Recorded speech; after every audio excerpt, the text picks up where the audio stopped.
Hi friends, எல்லோருக்கும் வணக்கம். எல்லோரும் எப்படி இருக்கீங்க? நல்லா இருக்கீங்களா? இன்றைக்கி அந்த கதையோட அடுத்த பகுதி தான் பார்க்க போகிறோம். அதுக்கு முன்னாடி நீங்கள் செய்ய வேண்டிய விஷயம் என்ன அப்படின்னு கேட்டிங்கன்னா, மறக்காமல் நம்ம இந்த சேனலை சப்ஸ்கிரைப் பண்ணிக்கோங்க. கீழே இருக்க பெல் பட்டனையும் கிளிக் பண்ணுங்கள்.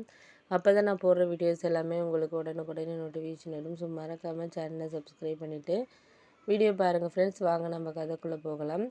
நான் அடுத்த நாளே அண்ணங்கிட்ட என்ன சொன்னேன், இது மாதிரினா நீங்கள் எனக்கு ஒரு ஷேர் தர்றதுக்காக இவ்வளோ யோசிக்கிறேனே, ஆனால் நான் எவ்வளோ கஷ்டத்தில் இருக்கிறேன் பண்ணுறேன் அப்படிங்கிறது எனக்கு மட்டும்தானே தெரியுது. அதை ஏன் நீங்கள் புரிஞ்சிக்கவே மாட்டேங்கிறீங்க அப்படின்னோடனே, இல்லைடா புரிஞ்சுக்காமலாம் இல்லை, எனக்கு எல்லாமே புரியுது. இருந்தாலும் எனக்கு இப்போக்கி பிஸ்னஸில் கொஞ்சம் அதிகமாக லாபம் இல்லாதது மாதிரியான ஒரு சூழ்நிலை தான் இருக்குது. அதனால தான் வேறு வழி இல்லாமல் தான் நான் இது மாதிரி இது பண்ண வேண்டியக்கூடிய ஒரு சூழ்நிலை இருக்குது அப்படின்னோடனே, சரிண்ணே நீங்கள் சொல்கிறதெல்லாம் கரெக்டு தான், நான் இல்லைங்கள. லாபங்கிறத தாண்டி நம்மளுக்கு என்ன ஒரு இதுங்கிறது தான் நீ பார்க்கணும். அதை தான் நீ பார்க்குறது கிடையாது. ஃப்ரெண்ட்ஸுங்க சொல்கிறானுங்க, அவனுங்க சொல்கிறானுங்க, இவனுங்க சொல்கிறானுங்கன்னு சொல்லிட்டு பணத்தை அதிகமாக இன்வெஸ்ட் பண்ணிடுற. அதுக்கப்புறம் கஷ்டப்படுறது யார் சொல்லு? யாரும் கஷ்டப்பட்டுட்டு உன் ஃப்ரெண்ட்ஸோ யாரோ இன்றைக்கி ஹெல்ப் பண்ண போகிறது கிடையாது. நம்ம வீட்டு சொத்தை விற்று தான் நம்ம பண்ணிக்க போகிறோம், செஞ்சுக்க போகிறோம். அப்படி தான் சூழ்நிலை இருக்குது. அதனால் முடிஞ்ச வரைக்கும் உங்ககிட்ட நான் சொல்கிற விஷயம் என்ன அப்படின்னா, ஒரு விஷயம் செய்கிறதுக்கு முன்னாடி அதை யோசிச்சு பாருண்ணே. யோசிச்சினாலே உனக்கு எந்த ஒரு இதுவுமே வராது.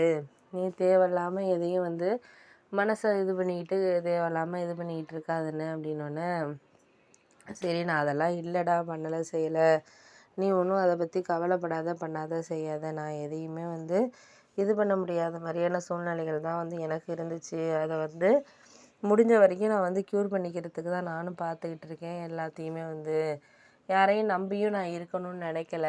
ஒரு சில விஷயங்களில் நம்ம யாரையும் நம்பாமல் இருந்தாலே நல்லது. நம்பியிருந்தோன்னா நம்ம அவனுங்க ரொம்பவும் நம்மளை அலட்சியமாக நினைக்க ஆரம்பிச்சிருவானுங்க.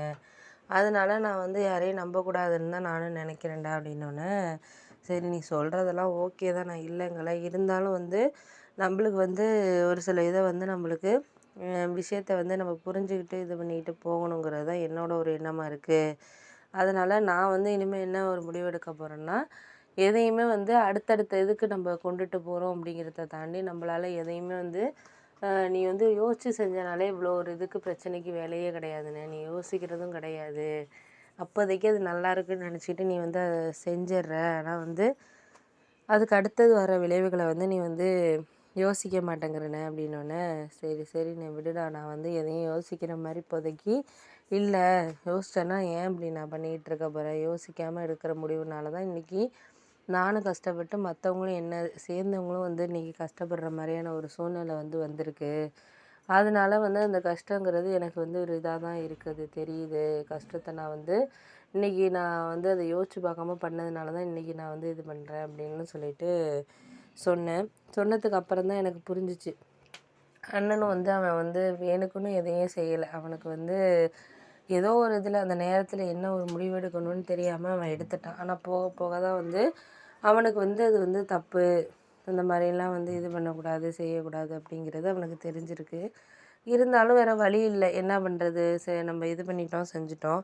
அதுக்கு அடுத்தது நம்மளால் என்ன பண்ண முடியுங்கிறது தான் நம்ம யோசித்து பார்க்கணுமே தவிர, அதை விட்டுட்டு நம்ம தேவையில்லாமல் அதையே சொல்லிக்கிட்டு இருந்தோன்னா ஒன்றுமே ஆக போகிறது கிடையாது. ஆகிறதுனால ஒன்றுமே எந்த ஒரு இதுவுமே நம்மளுக்கு கிடையாது அப்படிங்கிற மாதிரியான ஒரு சூழ்நிலை தான் இருக்குது.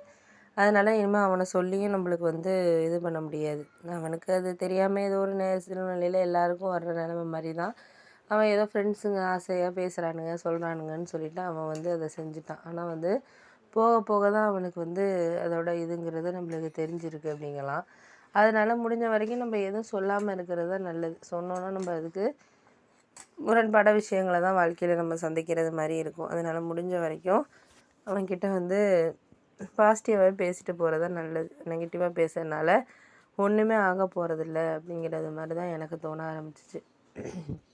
அதனால் இந்த விஷயத்தையுமே அவனுக்கு இவனுக்கு அது இதுன்னு பேசி நம்ம இது பண்ணுறத விட்டுட்டு, எது நடக்குதோ அதை நம்ம எடுத்துகிட்டு போகிறது தான் நல்லது அப்படிங்கிற மாதிரி எனக்கு தோண ஆரம்பிச்சிச்சு.